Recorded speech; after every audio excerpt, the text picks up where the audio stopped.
할렐루야. 지난 한 주간도 여러분 많이 무더웠지요. 고생 많으셨습니다. 여러분 그럼에도 불구하고 여러분 주님 안에서 승리하셨습니까? 여러분 우리는 지금 어떤 시대를 살아가고 있습니까? AI 인공지능과 또한 반도체가 눈부시게 발전하는 최첨단 시대를 살아가고 있습니다. 그러나 사람들은 여전히 경제가 어렵다고, 여전히 정치는 혼란스럽고, 여전히 사람들 간에 이 신뢰는 다 무너졌다, 이렇게 걱정합니다. 그래서 지금은 너무나 희망이 없는 시대이다, 너무나 살기가 힘든 시대이다, 이렇게 말들을 합니다. 여러분은 어떻게 생각하십니까? 여기에 동의하십니까? 그런데 성경은 이 시대의 가장 큰 문제를 다른 관점에서 봅니다. 단순히 경제나 정치, 인간관계 때문에 이 시대가 어려워지는 것이 아니라 바로 하나님을 떠난 것이 가장 큰 문제라고 그렇게 말씀하고 있습니다. 하나님을 믿지만 여전히 하나님보다 돈을 더 사랑하고 하나님의 말씀보다 성공을 더 쫓아갑니다. 하나님께 드리는 예배보다 세상을 더 중요시하는 그런 시대다라는 겁니다. 그래서 겉으로는 풍요로워 보이지만 영적으로는 점점 더 메말라가는 시대입니다. 그러나 하나님은 시대가 어둡다고 해서 포기하지 않으십니다. 그래서 하나님은 시대를 바꾸시기 전에 늘 사람을 세우셨습니다. 태초에 죄악이 가득했을 때는 노아를 세우셨고, 또한 출애굽 시대에는 모세를 세우셨습니다. 그리고 바벨론 시대에는 다니엘을 세우셨죠. 오늘날 이 어두운 시대에도 하나님은 믿음의 사람을 찾고 계십니다. 오늘 본문은 우상 숭배가 가득했던 북이스라엘 시대에 세우신 엘리야 선지자가 처음 등장하는 장면입니다. 엘리야는 화려한 배경을 가진 사람이 아니었습니다. 왕족도 아니고 유명한 제사장 집안도 아닙니다. 1절 전반절에서 엘리야를 이렇게 소개하죠. 길르앗에 우거하는 자 중에 디셉 사람 엘리야. 그런데 왜 하나님은 저런 평범한 사람을 세우셨을까요? 오늘 말씀에 등장하는 이 엘리야를 통해서 이 어두운 시대를 살아가는 저와 여러분이 과연 어떤 신앙으로 살아가야 할지 은혜를 나누기를 원합니다. 먼저 하나님 앞에 서 있는 담대한 신앙으로 살아야 합니다. 1절 중반절을 우리 함께 읽겠습니다. 시작. 내가 섬기는 이스라엘의 하나님 여호와께서 살아계심을 두고 맹세하노니. 아멘. 엘리야는 지금 누구 앞에 서 있습니까? 바로 절대 권력자 아합 왕 앞에 서 있습니다. 아합은 북이스라엘의 7대 왕으로서 하나님을 섬겨야 하지만, 그러나 그는 하나님을 배신하고 하나님을 떠나서 이방 여인 이세벨과 결혼하여 이 북이스라엘 전역을 우상 숭배로 물들인 악한 왕입니다. 그렇게 바알을 섬기는 이 아합 앞에서 엘리야가 하나님 이야기를 한다는 것은 정말 목숨을 내어놓는 일입니다. 그런데 엘리야는 조금도 두려워하지 않았습니다. 그리고 이렇게 말합니다. 1절 후반절을 우리 함께 읽겠습니다. 시작. 내 말이 없으면 수년 동안 비도 이슬도 있지 아니하리라 하니라. 아멘. 여러분, 이 말은 단순한 예언이 아닙니다. 아합은 바알이 기후의 신이라고 믿었습니다. 그래서 비와 폭풍과 번개를 다스리는 훌륭한 신이라고 그렇게 믿었습니다. 그런데 엘리야가 하는 말의 의도는 무엇입니까? 바알은 아무 능력 없는 거짓 신이다. 그래서 결코 비를 내리게 할 수 없다. 하지만 오직 천지 만물을 말씀으로 창조하신 하나님만이 비를 내리게 하실 수 있다. 이렇게 강력하게 담대하게 선포한 것입니다. 그런데 어떻게 이 권력자 아합 앞에서 엘리야가 이렇게 담대할 수 있을까? 그 비밀은 바로 내가 섬기는 이스라엘의 하나님, 이 신앙 고백에서 나옵니다. 무슨 말입니까? 나는 오직 하나님께만 복종하고 하나님만 경외하는 사람이다 라는 겁니다. 엘리야는 비록 아합 왕 앞에 서 있지만 사실은 하나님 앞에 서 있었던 것입니다. 세상 권력자인 아합보다 하나님이 더 커 보인 것이죠. 그래서 엘리야는 전혀 두려워 떨지 않았습니다. 사랑하는 여러분, 우리도 마찬가지입니다. 세상 권력이 더 커 보이면 하나님은 작게 보입니다. 문제와 환경이 더 커 보이면 믿음은 작아집니다. 그러나 하나님이 더 커 보이기 시작하면 문제나 상황이나 그런 세상도 더 이상 두렵지 않습니다. 그것이 바로 믿음입니다. 그냥 여기 와서 하나님 믿습니다, 예수님 믿습니다, 이것이 믿음이 아니라 정작 우리 앞에 나타나는 문제와 그런 어려움과 이 세상 앞에서도 하나님을 더 크게 볼 수 있는 것이 바로 믿음이다라는 겁니다. 오늘날 우리에게 두려움을 주고 또한 더 커 보이는 마치 아합 같은 존재가 무엇입니까? 바로 경제적인 문제, 건강의 문제, 직장의 문제, 우리 자녀들의 미래, 그리고 사람들의 시선이 될 수 있습니다. 솔직하게 말하면 우리가 하나님을 믿고 살아가지만 저런 그들 앞에서 우리는 늘 두려워 떨게 됩니다. 그러나 하나님 앞에 바로 선 사람은 세상 앞에서 결코 흔들리지 않는다라는 겁니다. 이런 담대함은요, 성격이 정말 터프하고 강해서 나오는 것이 아닙니다. 하나님의 살아계심을 믿는 신앙인에게만 주어지는 능력이다라는 겁니다. 그래서 사도 바울도 로마서 8장 31절에서 이렇게 고백합니다. 그런즉 이 일에 대하여 우리가 무슨 말하리요? 만일 하나님이 우리를 위하시면 누가 우리를 대적하리요? 여러분, 세상이 아무리 흔들려도 하나님은 흔들리지 않습니다. 세상이 변해도 우리 하나님은 변하지 않아요.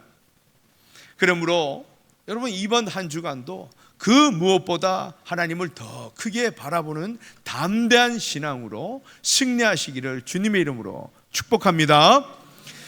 그리고 하나님의 말씀에 즉시 순종하는 신앙으로 살아야 합니다. 아합 왕 앞에서 담대하게 선포한 엘리야에게 하나님은 말씀하십니다. 3절 말씀 함께 있습니다. 너는 여기서 떠나 동쪽으로 가서 요단 앞 그릿 시냇가에 숨고. 우리는 보통 큰 일을 하고 나면 어떻습니까?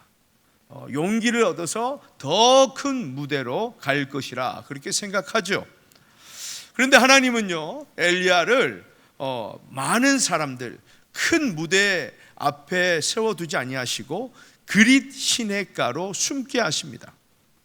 이 그릿은요, 꺼내낸다, 절단한다라는 그런 의미가 있습니다. 그래서 하나님은 엘리야를 세상으로부터 분리시키셨습니다. 왜냐하면 하나님만 바라보는 그런 사람으로 훈련시킨 것입니다. 그리고 4절에서 더 놀라운 말씀을 하십니다. 우리 4절 말씀 함께 있습니다. 내가 까마귀들에게 명령하여 거기서 너를 먹이게 하리라. 아멘. 여러분, 레위기 11장에 보면 이 까마귀는 율법적으로 부정한 새입니다. 까마귀는 죽은 동물의 사체를 먹고 또한 피를 탐하는 습성이 있기 때문에 부정타는 그런 부정한 동물이었다라는 겁니다. 그런데 하나님은 그런 부정한 동물, 그 까마귀를 사용하시겠다고 말씀합니다. 이처럼 하나님의 말씀을 사람의 생각으로는 이해할 수 없을 때가 많죠. 하지만 더 놀라운 것은 엘리야의 반응입니다. 5절 말씀 함께 있습니다. 시작. 그가 여호와의 말씀과 같이 하여 곧 가서 요단 앞 그릿 시냇가에 머물 때. 아멘. 자, 여기서 중요한 말은 곧 가서입니다. 곧 가서. 엘리야는 하나님께 이렇게 따지지 않았습니다. 하나님, 왜 수많은 동물 가운데 그 부정한 까마귀입니까? 하나님, 왜 저를 꼭 그릿 시냇가로 보내신 겁니까? 하나님, 다른 방법은 없습니까? 여러분, 그렇게 계산하지 않았다라는 겁니다. 그렇게 불만불평하지 않았다라는 거예요. 왜요? 이해되지 않으니까. 저와 여러분도 그렇지 않습니까? 하나님, 이것을 꼭 이루게 해주세요. 그렇게 간절히 기도했는데 그러지 않을 때가 있죠. 그럴 때 이해하지 못합니다. 우리의 이성으로, 우리의 상식으로 도저히 이런 일은 일어날 수 없다고 오히려 불만불평할 때가 있습니다. 그런데 엘리야는 순종했다. 곧 가서 즉시 순종했다라는 겁니다. 왜 그럴까요, 여러분? 하나님의 말씀이기 때문입니다. 여러분, 이것이 믿음입니다. 믿음은 계산하고 통계적으로 다 이해되고 내 이성적으로 상식적이라고 여겨질 때 믿는 것이 믿음이 아닙니다. 비록 이해되지 않지만 하나님의 말씀이기 때문에 믿는 것이 바로 참된 믿음이다라는 겁니다. 그래서 여러분, 믿음 생활이 너무 어려운 거예요. 여러분, 믿습니까? 믿습니다. 그것이 믿음 생활이 아니에요. 이해하지 못할지라도 믿는 것. 순종하면서 하나님의 뜻을 깨달아 가는 것이 믿음의 여정입니다. 우리도 하나님 말씀 앞에서 자주 묻죠. 형편이 좋아지면 하나님 그렇게 하겠습니다. 하나님, 제 생각에는요, 이런저런 경험을 해봤는데 이것이 더 낫지 않겠습니까? 오히려 하나님께 질문할 때가 많죠. 그러나 하나님은 말씀하십니다. 먼저 순종해라. 먼저 순종해라. 일단은 순종해라. 여러분, 순종이 먼저이고 기적은 다음의 일입니다. 그렇게 엘리야가 순종하자 하나님은 까마귀를 움직이셨습니다. 6절 말씀 함께 있습니다. 까마귀들이 아침에도 떡과 고기를, 저녁에도 떡과 고기를 가져왔고. 오늘도 하나님은 우리의 삶에 여러 까마귀를 그렇게 준비해 주셨습니다. 예상하지 못했던 사람들을 통해서, 전혀 생각하지 못했던 그 길을 통해서, 전혀 상상하지 못했던 그런 방법으로 우리의 필요를 공급하시고 채우십니다. 그러나 여러분, 중요한 것은 순종하지 않는 사람에게는 이런 은혜, 이런 기적을 체험할 수 없습니다. 그래서 잘하지 못하는 거예요. 오랫동안 교회를 다닌 것이 중요한 것이 아니에요. 온전한 믿음이 있느냐 없느냐, 거기에 따라서 우리의 신앙이 성장하는 겁니다. 우리 아이가 목사님 어릴 적부터 교회 학교부터 열심히 다녔습니다. 열심히 다닌 게 중요한 것이 아니에요. 제대로 믿음 생활을 해야 되는 것입니다. 그래야 나이가 어려도 정말 어른 같은 그런 믿음을 가진 그런 학생들도 있습니다. 그러나 연세가 많이 들었지만 여전히 어린아이의 신앙으로 살아가는 사람들도 무지무지 많습니다. 왜 그럴까요, 여러분? 순종하지 않았기 때문에, 하나님의 놀라우신 그 기적을 경험하지 않았기 때문입니다. 그러므로 여러분, 때론 내 생각으로, 내 이성으로, 내 경험적으로 전혀 이해할 수 없을지라도 그것이 사람의 말이 아니라 하나님의 말씀이라면 즉시 순종하셔서 승리하시는 놀라운 은혜가 있으시기를 주님의 이름으로 축복합니다. 마지막으로 하나님을 끝까지 신뢰하는 신앙으로 살아야 합니다. 오늘 본문에서 가장 의외의 장면이 하나 나옵니다. 우리 7절 말씀 함께 읽습니다. 땅에 비가 내리지 아니하므로 얼마 후에 그 시내가 마르니라. 아멘. 여러분, 엘리야는 하나님의 말씀에 즉시 순종해서 어디로 갔습니까? 그릿 시냇가로 갔습니다. 그리고 하나님께서 까마귀를 통해서 고기를 주셨고 먹이셨습니다. 그리고 시냇물도 그렇게 마시게 하셨습니다. 그러면 그 순종의 결과가 계속 이런 식으로 지속되어야 하는 거 아닙니까? 먹고 마시고 평안하고 감사하죠. 그런데 어느 때가 되니까 시냇물이 말라버렸다라는 겁니다. 우리는 이런 상황을 맞이하게 되면 어떤 생각을 합니까? 하나님, 제가 순종했는데 결과가 이게 뭡니까? 왜 이런 일을 제가 당해야 됩니까? 하나님, 왜 기도했는데 문제가 해결되지 않고 형편이 더 어려워집니까? 열심히 믿었는데 건강이 흔들리고, 순종했는데 경제적으로 어려워지고, 기도했는데 문제가 더 막히는 그런 어려울 때가 있더라라는 겁니다. 그때 우리는 하나님의 능력, 하나님의 사랑을 의심하기 시작합니다. 그러나 오늘 말씀은 우리에게 중요한 사실 하나를 말씀합니다. 시냇물이 마른 것은 하나님의 공급, 하나님의 은혜가 끝이 난 것이 아니다라는 겁니다. 하나님의 공급의 방법이 바뀌는 새로운 시작이었다라는 것을 우리가 알 수 있습니다. 하나님은 엘리야를 그리 시냇가에만 머물게 하지 않으셨습니다. 시내가 마르자 어디로 보내셨어요? 사르밧으로 보내셨죠. 거기서 과부 하나를 만나게 하시고, 또한 과부를 통해서 또한 하나님은 먹이셨습니다. 그리고 그 과부 가정에 정말 떡과 또한 밀가루와 기름이 떨어지지 않는 기적을 베풀어 주셨습니다. 만약 그리 시냇물이 계속 흘렀다면, 하나님께서 계속 까마귀를 통해서 고기를 전달해 주셨다면 엘리야가 그곳을 떠났겠습니까? 결코 그렇지 않습니다. 저와 여러분의 습성은 뭡니까? 인간의 습성은 평안하면 여기가 좋사오니, 익숙한 것에 매우 안전함을 느끼기 때문에 결코 벗어날 수 없습니다. 그러나 하나님은 엘리야를 더 큰 믿음으로 이끄시기 위해서 결국 시냇물을 마르게 하셨다라는 사실입니다. 여러분, 우리 인생에도 하나님께서 마르게 하시는 시냇물이 있습니다. 어떤 사람에게는 건강일 수 있습니다. 어떤 사람에게는 돈일 수 있습니다. 어떤 사람에게는 직장, 자녀, 또한 사람들의 시선, 미래일 수 있습니다.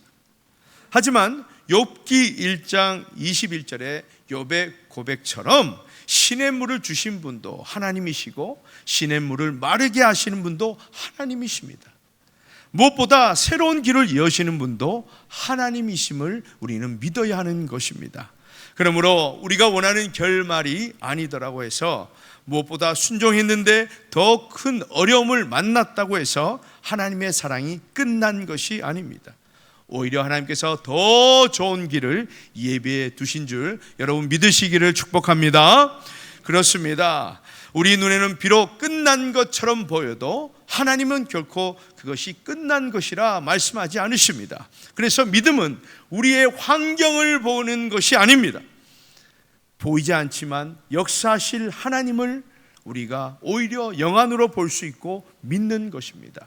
그러므로 우리 인생의 시냇물이 마르는 고난과 역경이 올지라도 좌절하거나 낙심하지 마시고, 함께 하시는 하나님, 새롭게 하시는 하나님, 끝까지 인도하시는 하나님을 끝까지 신뢰하는 신앙으로 승리하시기를 축복합니다.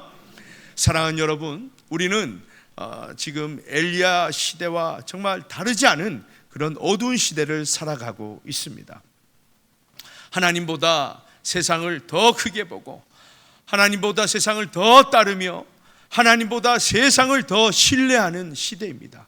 이것은 세상 사람들의 이야기가 아니라 바로 오늘 예배 드리시는 저와 여러분의 이야기입니다. 여전히 하나님을 믿는 것 같지만 우리의 삶의 현장에서는 세상이 더 커 보이기 때문에 세상을 의지하며 그렇게 살아가는 것입니다. 이것이 어두운 시대입니다. 그렇다면 하나님께서는 이 어두운 시대를 살아가면서 저와 여러분이 어떤 신앙으로 살아가기를 원하십니까? 하나님 앞에 서 있는 담대한 신앙의 사람을 원하십니다. 말씀 앞에 무릎 꿇는 순종하는 신앙의 사람을 원하십니다. 환경보다 하나님을 더 신뢰하는 신앙의 사람을 원하십니다. 그런데 여기서 우리가 한 가지 알아야 할 것이 있습니다. 우리는 엘리야를 대단하게 생각하죠. 그래서 엘리야는 우리와 다를 것이다 이렇게 생각하는 분들도 계십니다. 그런데 엘리야도 결국은 연약한 사람이었습니다. 성경에 보면 오늘 본문에도 담대하게 아합 왕 앞에 서 있었지만 얼마 지나지 않아서 이세벨의 위협을 받고 광야로 도망갑니다. 갈멜산에서 그 많은 우상 선지자들과 싸워서 믿음으로 승리했지만 결국 도망쳐서 로뎀 나무 아래서 낙심하고 오히려 죽기를 바랬던 사람입니다. 그렇습니다. 결국 엘리야도 저와 여러분과 같은 연약한 성정을 가지고 있는 사람들입니다. 그래서 우리의 소망은 엘리야가 아니라 우리의 소망은 예수 그리스도이십니다. 그러나 예수님도 십자가라는 가장 큰 고난 앞에서 두려움이 전혀 없으셨던 것은 아닙니다. 내 아버지여 할만하시거든 이 잔을 내게서 지나가게 하옵소서. 이렇게 눈물로 기도하실 만큼 깊은 고통을 겪으셨지만 그러나 사람의 소리가 아니라 하나님의 말씀이기 때문에 예수님은 십자가 위에서 끝까지 죽기까지 순종하셨다라는 겁니다. 왜 그렇게 하셨습니까? 바로 죄인된 저와 여러분을 구원하시기 위해서입니다.